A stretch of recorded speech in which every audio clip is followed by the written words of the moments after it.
yesterday. The two teams meet this Sunday night in Dallas. First place in the NFC East on the line. And in a morning radio appearance, Pederson seemed to guarantee a win for his squad. All we got to do is try to be 1-0 this week, beat the Dallas Cowboys. We're in first place. And listen, they're reeling too. I mean, they're struggling too. They've dropped their last 3 games. So we're going down to Dallas, and our guys are going to be ready to play. And we're going to win that football game. And when we do, we're in first place in the NFC East. We control our own destiny. We're right where we need to be. All right, and then a few hours later, Pederson clarified that he wasn't guaranteeing a win, but that he doesn't regret giving that impression. So, Shannon, do you like Pederson's explanation? No, go ahead and stick with what you said. You said you're going down to Dallas and you're going to get this win. Your team's going to be ready to play. Got no problem with that. I love with my coach. Brian Billick was notorious for writing checks that his team, the Baltimore Ravens, we had to cash. Yep. Got no problem with that, Skip. No problem whatsoever, because now he's already put it out there. It's bulletin board material. I know they're going to tack it up on the board, and they're going to walk by and see what Brian had said, and that team is going to be ready to play. So we knew we had to be on our best behavior, or as we say, our worst behavior, because we was going to meet fire with fire. Jeff Fisher once says we're coming to the game with a 2x4. Well, we're going to build a house with your asses. That's what we're going to do with them 2x4s. Yeah. So you come ready to play. We're going to be ready to play, too. I like it. I like it. Doug and Pete guaranteed to win, and I'm backing him up. So you be ready. So you're saying he did guarantee a win? Guaranteed it. Quote from Doug prediction yesterday. Never said guarantee a win. I'd never do that. That was in his backtrack. Yeah. You know? Guaranteed it. Never said guarantee a win. Huh. Yet I just heard him say, we're going to go down there and win the football game. Yeah, that's what he did. That's what he did. So that sounds like guarantee. Yeah, that's what he gonna do. Yeah. Guarantee-ish. What he supposed to say? Okay. Are we going to go down there and lose? Well, his point to the reporters later was, I want to show support of my football team. I want to show I have confidence in my football team. That's right. He was angry with the tone of questions on the WIP interview, the radio interview on which he first spoke.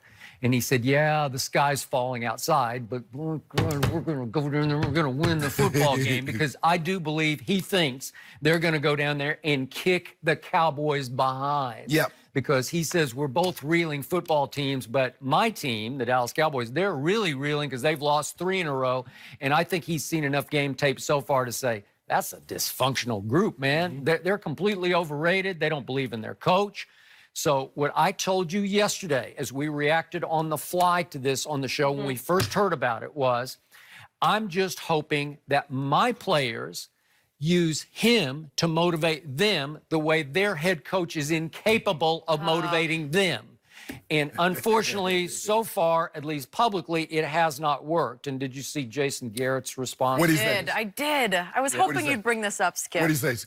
Jason Garrett says, my response is, we're excited about the challenge. Obviously, they're a great football team, and we're going to focus on ourselves and what we need to do to prepare to play our best football on Sunday night, said Coach Clapp. I liked that Garrett voice. That was a good Jason Garrett. Jason Garrett. That was But well done. don't you, Big Red.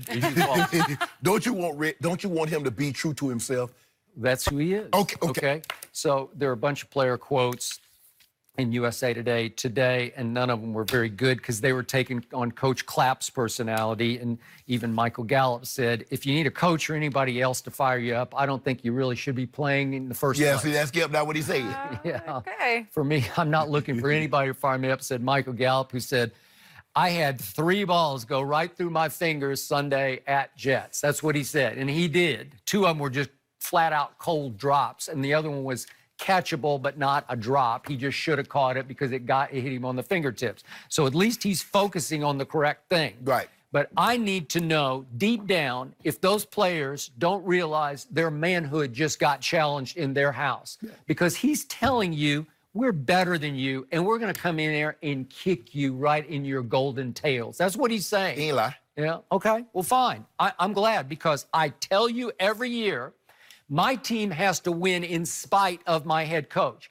He knows the X's and O's just fine. He's a solid football-minded football coach. I get that. But when it comes to motivating, he is the worst I've ever seen in all my years covering pro football that dates back to covering the Rams in Los Angeles in the 1970s. And that was Chuck Knox. Do you remember Chuck Knox? And he was kind of a zero personality, but he had a little Brown fire. Chuck. ground, Chuck, and they just ran the ball and ran it, and they ran most of the fans right out of the stands because the Coliseum would be half full for teams that won the division every year after year after year. They did. Didn't usually go anywhere in the playoffs till finally they broke 79. through. You know, they finally broke through with Jack Youngblood and Vince Ferragamo.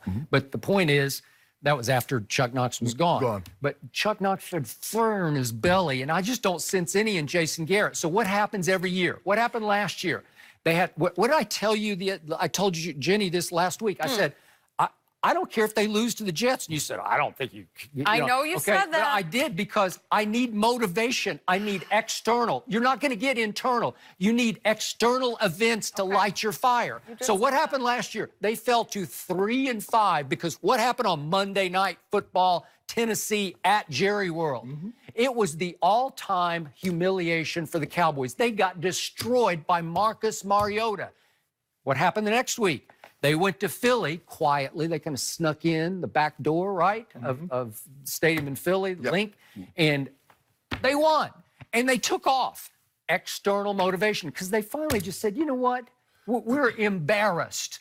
We're going to do this ourselves. Watch this. We're going to go show you we can play.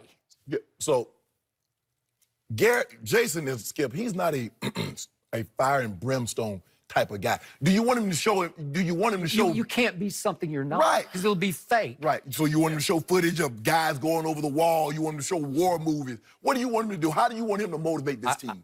I don't, because he's incapable. I don't even want him to try. Some guy, Jimmy Johnson was as great a motivator as I've ever been around. The players walked in fear of him because you saw what Dougie Prediction did yesterday with Zach Brown. Yeah. I think he blames Zach. I know he hasn't been playing the level they expected because he's a talented guy, man, Zach Brown. But again, I think Dougie Prediction took it personally that he took a shot at Kirk Cousins because it looked like it motivated Kirk Cousins. Yeah. Now, Cousins said after the game, I tuned it all out. I don't even know what you're talking about. Do you buy that? No. Probably not. He probably knew a little bit. Did Kirk play maybe his best game of his career? Probably. Finally. Right? Finally. No, he did. Finally. Good. He just threw the heck out of it. Was it out of watch this motivation for Zach Brown? Maybe. And so Dougie P just whacked him. Right. And that's what Jimmy would have done. Right. Okay, you're gone. Right. You know, whoever it is, you're gone. And what did Jimmy Johnson do? It was actually 2 days before the NFC Championship game, following the 1993 season. It was San Francisco at Dallas. For all the marbles, go to the Super Bowl, which was going to be played in Atlanta. What did he do? Called a radio show and said, I guarantee we're going to win the game. He called a radio show. Put it in big, bold headlines on the front page of the Dallas Morning News. I guarantee it. Yes. And Nate Newton told me after the game, he wrote a big old check we had to cash. That's it. Okay? But that team was really, really good. And that was the thing. When I was in Baltimore, Skip, Brian says, I don't care what you guys say. He said, just know we got to go back it up on Sunday. So you say whatever you want to say. You get into a bar with whomever on the opposing team. Just know we got to cash these checks on Sunday. Okay. My coach says, we're going to win this game. We got to cash that check on Sunday. Okay. Are the current Philadelphia Eagles as good as the 1993 Dallas Cowboys? No, Not. No. Is this like a 50-50 game? Yes. And the spread's Cowboys -3 for home field. We're going to discuss that spread in just a few minutes on this show. But it's even Steven. It's a level playing field. So now I'm about to find out what my team is really made of. Their manhood got questioned. I'm coming in there and kicking you right in front of all your fans and on national television on Sunday night. I can't think in all my years, 14 years, I've ever heard a coach or a player says, we're going to Mile High, we're coming to Baltimore, and we're going to win. Just doesn't happen. This is the ultimate disrespect for the Dallas Cowboys. Though. And you know what? I will give you this. I think he believes, heart and soul, they're going to go do this. And he wants his team to believe it as strongly as he believes it. I believe it too. Okay, well, good. This guy's good for you. all in. Well, we'll find out because I still believe my team's a little better than your team, just a little better. But they have to play up to that. I got a feeling on Sunday somebody will be tweeting, missing left tackle, missing right tackle, no Amari, but I'm proud of my team. Okay, I didn't tweet that I was proud of my team after the Jets game. I did not tweet that. No. You're putting words I didn't see that one. in my tweet. Oh, how about this one? Dak battle back. He's a warrior. So proud of my quarterback. Okay, I might do that. Okay, if my 2 tackles are out and Amari's out, you got me. No. I got no shot. Sorry. Well, I'll just declare it up No, front. you declared nothing. Yeah. So we already got then cases. it's not a fair fight. We already, what? We don't Hold have on. cases on this game. Yes, we do. Yes, we I feel do. like do you guys not. We made have this none. bet in the summer. First of all, Skip, it's called a fight.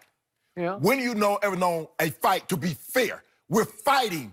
A lot of fights are fair, unless you bring a knife.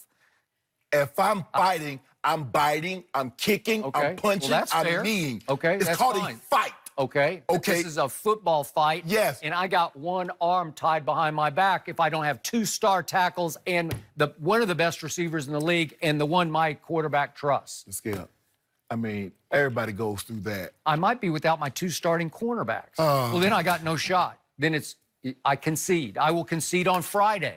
I will. I'll just say, you got it. It's yours. I don't want Take it. You I can don't have want it. I don't want it. I'll buy you 1 Diet Mountain Dew, and you won't drink it anyway because you don't even like it. No, one. no. I just don't want you to tweet.